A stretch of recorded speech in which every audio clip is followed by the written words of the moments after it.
താൻ തന്റെ പണി ചെയ്താ പോരെ. ഈ നാട്ടിൽ നടന്ന് ആവശ്യമില്ലാത്ത വർത്താനം പണിയതിനാ വിളവെടുക്കണ്ട കേട്ടോ.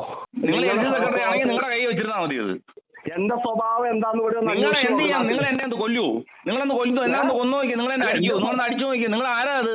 നിങ്ങൾ എന്നെ ഭീഷണിപ്പെടുത്തുന്ന ഞാനിപ്പോ എഫ്ഐആർ എടുക്കുന്നുണ്ട്. എന്നെ ഫോണിൽ വിളിച്ച് ഭീഷണിപ്പെടുത്തി ഞാൻ എഫ്ഐആർ എടുക്കുന്നുണ്ട്. നിങ്ങളുടെ ഭീഷണി ഒന്നും ഒരു കാര്യത്തും വില പോകും നിങ്ങൾ വിചാരിക്കണ്ട കേട്ടോ. നിങ്ങളെ കൈ വെച്ചിരുന്നാൽ മതി ഇത്തരം കാര്യങ്ങളൊക്കെ. നമസ്കാരം. കേരളത്തിൽ ഗുണ്ടാ മാഫിയ ആണ് ഭരിക്കുന്നതെന്ന് പലതവണ ഞാൻ പറഞ്ഞിട്ടുണ്ട്. പിണറായി വിജയന്റെ ഗുണ്ടാ മാഫിയ കേരളത്തിലെ എല്ലാ ഗ്രാമങ്ങളിലും വാർഡുകളിലടക്കം പിണറായി വിജയന് ഗുണ്ടാ മാഫിയ പ്രവർത്തിക്കുന്നുണ്ട്. അവിടുത്തെ ഒരു CPM-ൻ്റെ ഒരു പ്രധാനപ്പെട്ട നേതാവും അവിടുത്തെ ഗുണ്ടകളും പിന്നെ പോലീസ് സ്റ്റേഷനിലെ ഒരു കോൺസ്റ്റബിളൊക്കെ ആയിരിക്കും അതിൽ ആ ഗുണ്ടാ മാഫിയയിലുള്ളത്. ഇതേപോലെ റവന്യൂ ഓഫീസിലുണ്ടാവും. അങ്ങനെയുള്ള ഗുണ്ടാ മാഫിയകൾ പലപ്പോഴും അവിടെയുള്ള SHO പോലീസ് ഉദ്യോഗസ്ഥന്മാരെ അതേപോലെ DYSP-മാരെ അല്ലെങ്കിൽ SP-മാരെയൊക്കെ വിളി കേട്ടാൽ തെണ്ടികളോട് സംസാരിക്കുന്ന മാതിരിയാണ് സംസാരിക്കുക. എന്നാൽ എല്ലാ സ്ഥലത്തും ആ പരിപ്പ് വേവില്ല എന്നുള്ളതാണ് സത്യം. ഇപ്പോൾ പല പോലീസ് ഓഫീസർമാരും ഇത്തരത്തിലുള്ള ഗുണ്ടാ മാഫിയകൾ വിളിക്കുമ്പോൾ ഓച്ചാനിച്ച് നിൽക്കുകയല്ല, പോട പുല്ലെ എന്നാണ് പറയാറുള്ളത്. അങ്ങനെ തൻ്റെ ഇടമുള്ള പോലീസ് ഓഫീസർമാരുണ്ട്, അല്ലാത്തവരുണ്ട്. നമുക്കറിയാം എറണാകുളം ACP ജയകുമാർ എന്ന് പറയുന്ന ഒരാളുണ്ട്. അദ്ദേഹം എൻ്റെ മുന്നിലൊക്കെ വളരെ നല്ല ഭവ്യതയോട് കൂടിയിട്ട് നല്ല രൂപത്തിലാണ് പെരുമാറാറ്. ഞാൻ പലപ്പോഴും കാണാറുണ്ട്. അദ്ദേഹം എന്നോട് ഇതുവരെ മോശമായി പെരുമാറിയില്ല. പക്ഷേ ഒരു കള്ളക്കേസ് എടുക്കാൻ വേണ്ടി മുകളിൽ നിന്ന് ഓർഡർ വന്നപ്പോൾ അദ്ദേഹം ആ കേസിനെ പറ്റി പഠിക്കുകയോ ഒന്നുമില്ല. നേരെ എന്നെ അറസ്റ്റ് ചെയ്യുന്നു, നേരെ ജയിലിൽ അടയ്ക്കാൻ ശ്രമിക്കുന്നു. എന്നോടൊരു ചോദ്യം പോലും ചോദിച്ചല്ലേ ഇത് എന്താണ്, അതിൻ്റെ വസ്തുത എന്താണ്. അതിന് മുമ്പ് തന്നെ ഞാൻ പറഞ്ഞിരുന്നു, എൻ്റെ പേരിൽ ഒരു കള്ളക്കേസ് എടുക്കുന്നുണ്ട്, എന്നെയും വിളിപ്പിക്കണം, സത്യാവസ്ഥ ബോധ്യപ്പെടണം. എന്നാൽ അങ്ങനെയൊന്നുമില്ല. ഞാൻ 34 ദിവസം ജയിലിൽ കിടക്കേണ്ടി വന്നു. എന്നാൽ ഇവിടെ കൂത്താട്ടുകുളത്തൊരു SHO അദ്ദേഹത്തെ വിളിച്ച് വിരട്ടിയപ്പോൾ അവിടുത്തെ CPM ഏരിയ സെക്രട്ടറിയെ അതേ നാണയത്തിൽ തിരിച്ചടിച്ചുകൊണ്ട് പച്ചയ്ക്ക് പറഞ്ഞുകൊണ്ടാണ് അദ്ദേഹം സംസാരിച്ചത്. കാരണം അവിടെയുള്ള മണ്ണ് നികത്തൽ, പാറമട ലോബി, മണൽ മാഫിയ, അതേപോലെ സെറ്റിൽമെന്റ് മാഫിയ അതൊക്കെ നിയന്ത്രിക്കുന്നത് ഈ ഇത്തരം CPM-ൻ്റെ ഏരിയ സെക്രട്ടറികളാണ്, അല്ലെങ്കിൽ ബ്രാഞ്ച് സെക്രട്ടറിമാരാണ്. അവർക്കപ്പോൾ കോടീശ്വരന്മാരാണ്. കേരളത്തിലെ ഏറ്റവും വലിയ കോടീശ്വരന്മാർ ആരാണെന്ന് ചോദിച്ചാൽ പിണറായി വിജയന്റെ ഭരണത്തിൽ കേരളത്തിലെ എല്ലാ സ്ഥലത്തും CPM-ൻ്റെ പ്രധാനപ്പെട്ട ഓരോ ഏരിയയിലും ചില നേതാക്കന്മാർ പെട്ടെന്ന് വളർന്ന് പന്തലിച്ച് കോടീശ്വരന്മാരായിട്ടുണ്ട്. അവരാണ് അവിടെ ഭരിക്കുന്നത്. അവരെ പറ്റി ആരെങ്കിലും എന്തെങ്കിലും പറഞ്ഞാൽ, അല്ലെങ്കിൽ അവരാരെങ്കിലും ഒരു ബലാത്സംഗം ചെയ്തുമായിരിക്കാം, അപ്പോൾ തന്നെ അവർ ആ പെൺകുട്ടിക്കെതിരെ കള്ളപ്പരാതി കൊടുക്കും, എൻ്റെ മോഷണം പോയി, അല്ല അങ്ങനെ എന്തെങ്കിലും. ഈ പരാതിയുമായി പെൺകുട്ടി പോലീസ് സ്റ്റേഷൻ എത്തിയാൽ പെൺകുട്ടിയോട് അവിടുത്തെ SHO പറയും, ഇതാ ഇങ്ങനെ ഒരു പരാതി നിങ്ങൾക്കെതിരെ എടുത്തിട്ടുണ്ട്, നിങ്ങളെ പിടിച്ച് അകത്താക്കണോ അല്ലെങ്കിൽ ഈ കേസ് എടുക്കണോ? വേണ്ട ഞാൻ ജീവനും കൊണ്ടും രക്ഷപ്പെട്ടോളാമേ എന്ന് പറഞ്ഞിട്ടാണ് അവിടുന്ന് സാധാരണ ഇത്തരം ആളുകൾ രക്ഷപ്പെടാറ്. കാരണം അത്രയും പോലീസ് സ്റ്റേഷൻ ഇതിൻ്റെ ഒരു മാഫിയ സെന്ററാക്കി മാറ്റി അവിടെയുള്ള ഉദ്യോഗസ്ഥന്മാരെ അടിമകളാക്കി മാറ്റിയിരിക്കുകയാണ് കേരളത്തിൽ പിണറായി വിജയന്റെ ഭരണം. അതിൻ്റെ ഏറ്റവും അവസാന തെളിവാണ് കൂത്താട്ടുകുളം CI-യുമായിട്ടുള്ള സംഭാഷണം കേൾക്കേണ്ടതിനാണ്. കൃത്യമായി പച്ചയ്ക്ക് പറഞ്ഞുകൊണ്ടാണ് CI മുഖത്തടിച്ചത്. അദ്ദേഹത്തോട് ഒരു ഭവ്യത എന്ന് പറയുന്നത് ഇല്ലാതെ അഹങ്കാരത്തോടെ തട്ടിക്കയറി മോശമായി സംസാരിച്ചെന്ന ആള് അവസാനം തനിക്കെതിരെ ഇങ്ങനെ ഭീഷണിപ്പെടുത്തിയതിന് കേസെടുക്കുമെന്ന് പറഞ്ഞപ്പോൾ ഒരു പാലും ചുരുട്ടിയിരിക്കുന്ന അതേപോലെ അവസ്ഥയായി ആ സെക്രട്ടറിയുടേത്. നമുക്കൊന്ന് പൂർണ്ണമായി കേൾക്കാം. നമസ്കാരം. PB രതീഷാണ്. പറയണോ? ഇവിടെ ഒന്ന് താനെന്തോ അനാവശ്യം പറഞ്ഞു എന്നെ പറ്റി. ആര് പറഞ്ഞു? ഏഴക്കനാട് വന്ന്. ഏഴക്കനാട് എന്തോ അനാവശ്യം എന്നെ പറ്റി പറഞ്ഞു ഞാൻ ഇങ്ങനെ കേട്ടു. നിങ്ങളെ കുറിച്ച് ഞാൻ അനാവശ്യം ഒന്നും പറഞ്ഞില്ല. നിങ്ങളെ കുറിച്ച് എനിക്ക് അനാവശ്യം പറയേണ്ട കാര്യമില്ലല്ലോ. ഞാൻ നിങ്ങളോട് വേറെ ബന്ധമൊന്നുമില്ലല്ലോ. അല്ല, ഇതും താൻ തന്റെ പണി ചെയ്താ പോരെ. ഈ നാട്ടിൽ നടന്ന് ആവശ്യമില്ലാത്ത വർത്താനം പണിയതിനാ. ഞാൻ എന്താ ആവശ്യമില്ലാത്ത പറഞ്ഞാ? നിങ്ങളെന്താ അറിഞ്ഞത്? വിളവെടുക്കണ്ട കേട്ടോ. നിങ്ങൾ വിളവെടുക്കണ്ട. നിങ്ങളെന്താ എന്നെ വിളിച്ച് രാത്രി, നിങ്ങൾ സ്ഥിരമായിട്ട് രാത്രി എന്നെ വിളിച്ച് ചീത്ത വിളിക്കാണല്ലോ. നിങ്ങൾ മുമ്പ് എന്നെ വിളിച്ച് മോശമായിട്ടല്ല പറഞ്ഞത്. ഞാൻ FIR എടുത്ത് കാണിച്ചു തരാം. ഞാൻ FIR എടുക്കാം. എന്നെ വിളിച്ച് ഭീഷണിപ്പെടുത്താൻ നിങ്ങൾക്ക് എന്താ അധികാരമുള്ളത്? നിങ്ങൾ LC സെക്രട്ടറി ആണെങ്കിൽ നിങ്ങളുടെ കയ്യിൽ വെച്ചിരുന്നാൽ മതി.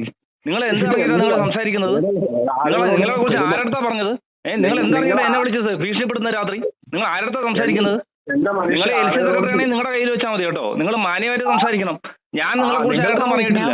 ഞാൻ അവിടുന്ന് വണ്ടി പിടിച്ചതുള്ളതാ. അത് എന്റെ ജോലിയുടെ ഭാഗമായിട്ടാണ്. നിങ്ങളടുത്ത് പറയുള്ളൂന്നാണ് അവർ പറഞ്ഞത്. അത് ഞാൻ പറഞ്ഞു എനിക്കറിയില്ല, രതീഷിനൊന്നും എനിക്കറിയില്ല എന്ന് പറഞ്ഞു. അത് മാത്രമേ ഞാൻ പറഞ്ഞില്ല. നിങ്ങളെ കുറിച്ച് അനാവശ്യം പറയേണ്ട കാര്യം എനിക്കില്ല. നിങ്ങൾ എന്റെ ആരുമല്ല, എനിക്ക് നിങ്ങളുമായിട്ട് യാതൊരു ബന്ധവുമില്ല. പോലീസുകാരാണ് സുഹൃത്തെ എന്നോട് പറഞ്ഞത്. ഏത് പോലീസുകാർ പറഞ്ഞു? ഒരു പോലീസുകാരും പറയില്ല, ഞാൻ അങ്ങനെ പറഞ്ഞിട്ടുമില്ല. നിങ്ങളുടെ സ്റ്റേഷനിലെ പോലീസുകാരാണ് എന്നോട് അതിനെ കുറിച്ച് എനിക്കറിയില്ല. രതീഷ് പറഞ്ഞിട്ടാണ് ചെയ്യുന്നത്. അതിലെ ഡ്രൈവറാണ് എന്നോട് പറഞ്ഞത്. ഞാൻ പറഞ്ഞു എനിക്ക് രതീഷ് അറിയില്ല. നിങ്ങൾ പറഞ്ഞിട്ട് ചെയ്യുന്നു എന്നാണ് രതീഷ്. അത് എന്റെ കൺസേൺ അല്ല. നിങ്ങളെല്ലാം ആര് പറഞ്ഞാലും എന്റെ കൺസേൺ അല്ല. ഞാൻ പറഞ്ഞ മനസ്സിലായില്ലേ? നിങ്ങളിത് സ്ഥിരമായിട്ട് സുഹൃത്ത്, നിങ്ങളിത് സ്ഥിരമായിട്ട് എന്നെ വിളിച്ച് രാത്രി നിങ്ങൾ ഈ മോശമായി സംസാരിക്കുന്നത് ഇപ്പൊ പല പ്രാവശ്യം തുറന്നു വരികയാണ്. ഞാൻ ഇന്നെന്തായാലും നിങ്ങൾ എന്നെ വിളിച്ച് ഭീഷണിപ്പെടുത്തിയാൽ ഞാൻ എന്തായാലും കേസ് എടുക്കുന്നുണ്ട് കേട്ടോ. നിങ്ങളാണ് മോശമായി ഞാൻ നിങ്ങളത് ഒരിക്കലും മോശമായി പറഞ്ഞിട്ടില്ല. നിങ്ങളാണ് താനും അത് ഇതൊക്കെ സംസാരിക്കുന്നത് കേട്ടോ. നിങ്ങൾ LG സെക്രട്ടറി ആണെങ്കിൽ നിങ്ങളുടെ കൈ വെച്ചിരുന്നാൽ മതി. നിങ്ങൾ ഇങ്ങോട്ട് ഇറക്കണ്ട, നിങ്ങളുടെ കൈ വെച്ചിരുന്നാൽ. ഞാൻ നിങ്ങളെ പോലെ ഒരുപാട് LG സെക്രട്ടറി കണ്ടിട്ടുണ്ട്. നിങ്ങൾ മാന്യമായി ആദ്യം സംസാരിക്കാൻ പഠിക്കും. നിങ്ങൾ ആദ്യം മാന്യമായി, നിങ്ങൾ ഏത് LG സെക്രട്ടറിയിലും നിങ്ങൾ ആദ്യം മാന്യമായി സംസാരിക്കാൻ പഠിക്കും സുഹൃത്തെ കേട്ടോ. നിങ്ങൾ മാന്യമായി, ഞാൻ മാന്യമായി തന്നെയാണ് സംസാരിക്കുന്നത്. നിങ്ങളെ കുറിച്ച് ഞാൻ എന്ത് പറഞ്ഞു? നിങ്ങൾ ഈ രാത്രി വിളിച്ചിട്ട് നിങ്ങൾ എന്നെ ഇതൊക്കെ പറയുന്നത്? ഞാൻ നിങ്ങളെ കുറിച്ചൊന്നും പറഞ്ഞില്ല സുഹൃത്തെ. എനിക്ക് നിങ്ങളെ കുറിച്ച് പറയേണ്ട കാര്യമല്ല. നിങ്ങൾ എന്റെ കൺസേൺ അല്ല, നിങ്ങൾ എന്റെ ആരുമല്ല.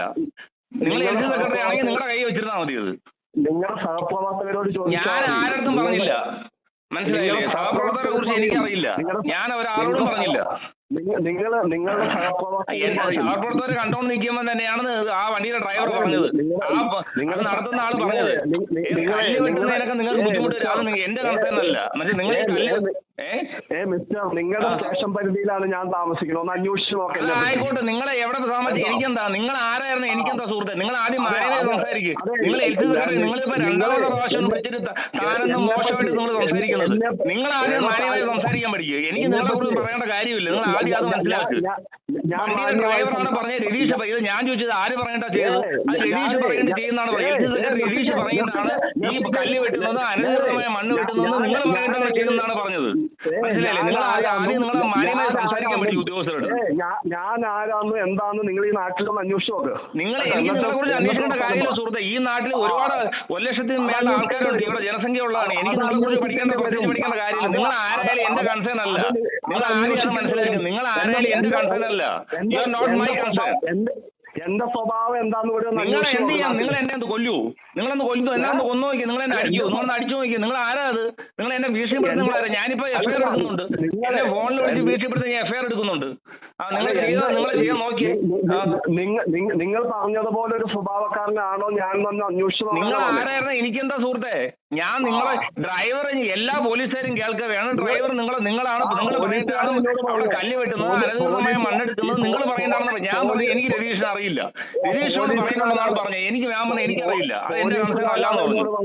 നിങ്ങൾ വളരെ മോശമായി ആളുകളെ പറ്റി ആളുകളോട് ഞാൻ ആരോടും പറഞ്ഞില്ല. എനിക്ക് നിങ്ങളെ കുറിച്ച് മോശമായിട്ട് പറയേണ്ട കാര്യമില്ല. നിങ്ങളാണ് മുമ്പും എന്നെ വിളിച്ച് മോശമായി സംസാരിച്ചതെന്നും വളരെ മോശമായി മാത്രം വിളിച്ച് നിങ്ങൾ എന്നോട് സംസാരിച്ചത്. നിങ്ങൾക്കത് ഓർമ്മയില്ലായിരിക്കും. എനിക്ക് നല്ല ഓർമ്മയുണ്ട്. നിങ്ങൾ എന്തൊക്കെയാണ് വാചകങ്ങൾ ഉപയോഗിച്ചെന്നും നിങ്ങൾ ഏത് രീതിയിലാണ് മോശമായി സംസാരിച്ചത് എനിക്ക് നല്ല ഓർമ്മയുണ്ട്. നിങ്ങളെ ആദ്യം മനസ്സിലാക്കി. നിങ്ങൾ എങ്ങനെയാണ് കൈയോടെ സംസാരിച്ചത് നിങ്ങൾ നോക്കി നോക്ക്. സ്ഥലകാലബോധം ഇല്ലാതെ എനിക്ക് നല്ല ബോധത്തോടെയാണ് ഞാൻ വർക്ക് ചെയ്യുന്നത്. നിങ്ങൾക്ക് ബോധമുണ്ടോ? നിങ്ങൾ ആദ്യം ചെക്ക് ചെയ്താൽ മതി.